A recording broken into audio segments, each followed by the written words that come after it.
Hey, welcome everybody. It's time once again for another episode of Driven by Design. The one show, maybe the only show that shows you the future of car design and where we're all headed. One conversation at a time. With the man who loves to talk about all the future, that's where he lives. Bryan Thompson. Welcome, sir. Howdy.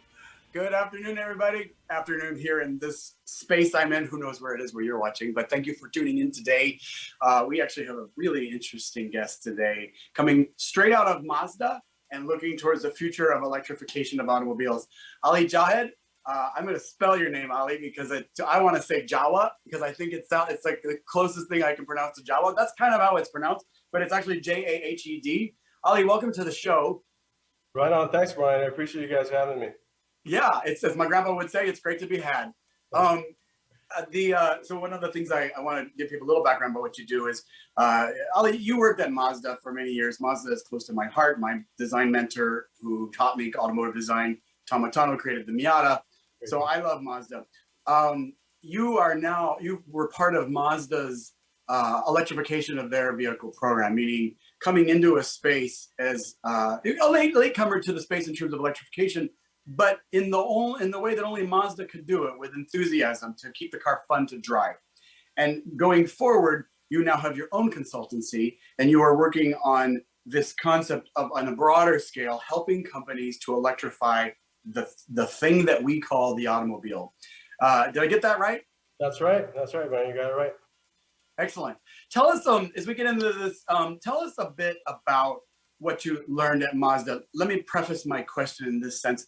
What I have found is that all the guys that go through Mazda, whether it's Tom or Derek Jenkins or Franz von Holzhausen, especially in design, they all come out the other end as either go in as enthusiasts, which may be why they go to Mazda, but they come out with a different perspective than anybody else in the industry. And it's this: it always feels like they're keeping the heart and the soul of the funness of a car to drive, right? Miata is that heart, but even a Mazda's minivan is fun to drive. And I feel like it's a great place to do your tenure, if you will, in the automotive industry, because you come out the other end.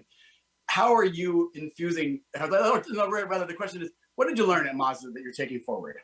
That's a great question, Brian. And you said a lot of right things about Mazda. I think percentage-wise, there's more car enthusiasts at Mazda. And I think that's really what the industry lacks, because car enthusiasts, they've been studying the industry and the product before they come into their position. So, and with Mazda being almost like a small, big company, there's a lot of exposure to executives, the other, different areas of the business. So it's a great learning opportunity as well that maybe it wouldn't exist at a larger company. So you get to learn about product, you get to interact on the business planning side. And I think, being an enthusiast at a company that's focused on driving dynamics, like you mentioned, even the MPV or even a CX-9 large vehicle, but the driving feels very engaging. So it is intentional. There's a lot of passionate car people at Mazda, on the R&D side, especially, they're all car enthusiasts. They're all trying to improve the driving suspension tuning. So I think, like you mentioned, when you go in as an enthusiast, you probably absorb a lot more than if you were just going in for a business or an engineering position. So as a car guy, you kind of learn more from that experience, and then moving forward, it kind of builds you up a little bit more. So when you're kind of doing your next phase, you bring more to the table because of that experience. Yeah, you bring up a great point. I think that there are certain car companies that are unique in the industry, and I would say companies like Mazda, Nissan, Citroën in France. It's where in a lot of car companies you are very pigeonholed into a role. And I feel like these other sort of kind of scrappy car companies, if I can call them that, you sort of a jack of all trades. You can and have to do everything, which is what I loved about my time at Nissan or Citroën in the way past, like a long time ago. But and I think what it does is it fosters, or it attracts and then fosters, an entrepreneurial mentality, which makes sense that you would then, after your time at Mazda, go on and stay in this wonderful industry of car. Tell us about what your passion is for the car industry. You are clearly an enthusiast. I can tell by the race car and the motorbike behind you. Tell me about it. That's right. I mean, put it this way, I've loved cars since I was a kid. I had subscriptions to Car and Driver, Road and Track, Motor Trend back when I was in junior high. So, by the time I graduated high school, I'd been, learning about cars for 6+ years. And, growing up in Southern California, the tuning market was just huge. I mean, we didn't have V8s to tune in my era. It was mostly 4-cylinder Hondas and Nissan Sentra SCRs that you probably remember the first version especially. So Yeah. I grew up playing with cars, learning how to tune cars from there. I mean, I always knew I wanted to work in the car industry. So I initially worked in the aftermarket with customization and performance tuning. I also love motorcycles. So I just love engines, man. They're almost like mechanical watches to me, right? Even in the era of electrification, those are all like smart watches, but there's a certain person that has an appreciation for the mechanical watch because of the precision movement and the precision parts. And, that's kind of the same attraction I have for high performance engines and vehicles.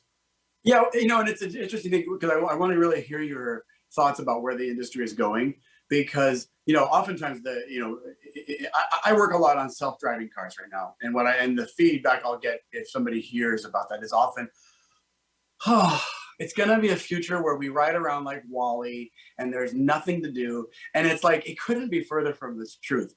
But I want to hear your perspective. What's the world of enthusiasm for automobiles going to be like in about 10, 20 years from now? That's actually a great question as well. It's like, if there is enough enthusiasts down the road, because I feel like the enthusiast base has kind of changed, right? So if let's say the future car enthusiasts exist, I think you can still have fun. You just can't do much engine tuning, but suspension tuning, customization and styling, wheels. I mean, those are all open to make your, individual car. And I'm sure, there'll be performance, track only vehicles that enthusiasts can enjoy. But I mean, it is changing, and, self-driving vehicles, I definitely see there's a need, especially for ride hailing, ride sharing. I mean, there's some people who don't really enjoy driving, and, living in Orange County, there's so much traffic that there's just limited time to enjoy a nice, quick vehicle to begin with. You have to head out, on a 6 a.m., 7 a.m. drive to have an open road to enjoy a quick car. So I also understand why, especially in, major urban markets where maybe it's more difficult to be a car enthusiast because of traffic. And I think self-driving cars definitely have their piece in future mobility. So I don't have an issue with it. I think. Yeah, and you bring up a good point there. You're saying, if I may translate into my ears, sounds like there's a real difference between commuting and driving. And commuting is like something where, I've got meetings to do. I need to be there, but I'm going there, and I leave the driving to the robot, right? Because they're actually better at it than a lot of humans who are watching the Kardashians and getting distracted and having road rage, right? So like, there's that kind of riding. But the driving part, I'll tell you what, like a friend of mine, David Hilton, runs the new Fisker incarnation of that company. And I was in the new iteration of that car. When he punched it, man, I thought Tesla was fast. That thing threw me back so fast. I was like, I'm over there, but my body's still here. It was really exciting. And I wonder, if, my generation, I think you're a little younger than me, we wouldn't understand the concept of tuning on an electric car because we see that as an appliance. But this younger generation who have grown up around this stuff, I bet they'll have a total different view of what it means to tune an electric vehicle than we do. That's a great point. Maybe it would be cooling the battery pack or putting in stronger motors and doing software with a battery management system and all that. But you're right. I think the tuning will be around. But like you said, just the definition of it will change, especially for powertrain. It's just going to be a little bit different, but just be a different version of it for the future. Yeah, and then the world that it lives in is changing. One of the questions I get a lot for people around me seeing these cars starting to appear is how are we going to charge them all? What's the infrastructure going to be? And because my part of it is really focused on the thing, I designed the car, right? I'd love to hear from you, somebody who works more with the holistic environment. How is that going to evolve? Are we going to see retrofit at gas stations? How are we going to support these cars? Because they're sort of like, do you remember that old ad in the early 70s when all the Japanese cars were coming and the American car companies were afraid? And they sort of were like, pictured them as like these little bugs coming from all over. That's right. They're coming, what's going to be here when they get here? Well, a great point about charging structure, because that's one of the, I guess, customer anxieties or pain points about, buying electric vehicles is, how am I going to charge this vehicle? So, there needs to be almost like a cohesive collective effort to get to that goal that they have in the future, 2030 or 2035, because I think right now there's about 100,000 charging points. And if every vehicle sold is going to be electric, that's definitely not enough. So building codes should be changed. So, multi-unit dwellings, they have access to level 2 chargers so they can do overnight charging, because, the best customer experience with EV ownership is having a level 2 charger at home, or, in your apartment complex or in a parking garage. So you can just do overnight charging where the rates are low and you're doing slow charging, so you're not really affecting battery life. You're not putting a lot of heat into it. So to get that level 2 charger for people at home and getting them into the habit of, in the same way that they get home and charge their phone, you just get home and plug in your vehicle. And then for public charging, like you said, gas stations, they'll probably just replace some of those tanks with, giant battery packs, and they'll just put, fast charging stations, because gas stations are already in locations that there's a lot of high traffic. And, once electrification hits, people's driving habits and their work location is not really going to change. They're still going to shop the same way and drive the same route. So I think gas stations, like you said, it's the ideal location for fast chargers in the future.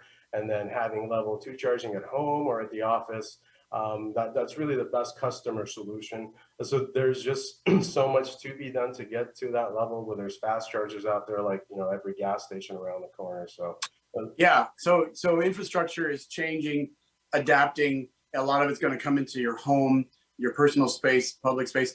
One of the things I'd love for you to share with our viewers, and please understand, I'm never asking you to share anything confidential, but perform this in the way that you can. So one of the things that I think is challenging for an automotive, a pre-existing OEM, a large company that has a reputation, is a lot of their branding is based on an experience. The experience of driving or owning a Honda is very different than driving a BMW, right? Or a Lamborghini, or a Datsun, if you're going overseas to, where the emerging markets where Datsun still exists. What would keep somebody coming to Mazda if the Mazda drives itself, when so much of what makes a Mazda is that zoom, zoom feeling? Can you give us a little insight? And if you need to put it in general terms, that's fine too. But how do you give the consumer something Mazda-esque if they're no longer driving a car? Right. And another great question, Ryan. So I think Mazda, being a smaller manufacturer, they can still kind of focus on the driving experience, but they also understood that that is going to change down the road in a self-driving EV world where, driving experience isn't really part of the customer requisite for purchasing new vehicles. So then it becomes quality, design, as you know. I mean, design. It's such an important, part of it, and it's almost like any type of consumer good, right? So design becomes an important part, and you saw probably over the last 5 years, Mazda put a lot of effort into design. Design was such an important thing, and they're really working to kind of move up market, maybe to around where Acura is, to have really good quality products and match it with really good customer experience. And in the future, infotainment, the in-vehicle experience, I think that's going to be a challenge for the traditional OEMs, where maybe the new players into the market, like the Apple Car, or some of these future vehicles coming out, they're all about customer experience and infotainment. So it's easy to kind of bring it, on the customer in their vehicle. I can see where I can visualize, as a designer, I can kind of visualize what you're saying. Let me help this, kind of give this to our viewers, and then we'll sort of wrap up and tell people how to find you. Sure. So I always think of Mazda as a bit mischievous, right? Mazda's the one, you jump into Mazda and you're like, the driver's like, you better hold on, because we're gonna take this curve a little faster than maybe we should. I could imagine a Mazda being like, all right, if you want to be in the Mazda mode, time to put on your strap and hold on to your seat, baby, because I'm gonna drive you a little faster. I like that the car can still have its personality, even if you're not exactly driving it as much anymore. Right. Ali, do let people know how they can find you as a consultant. I'm sure you have clients of all different scales, from big car companies. It's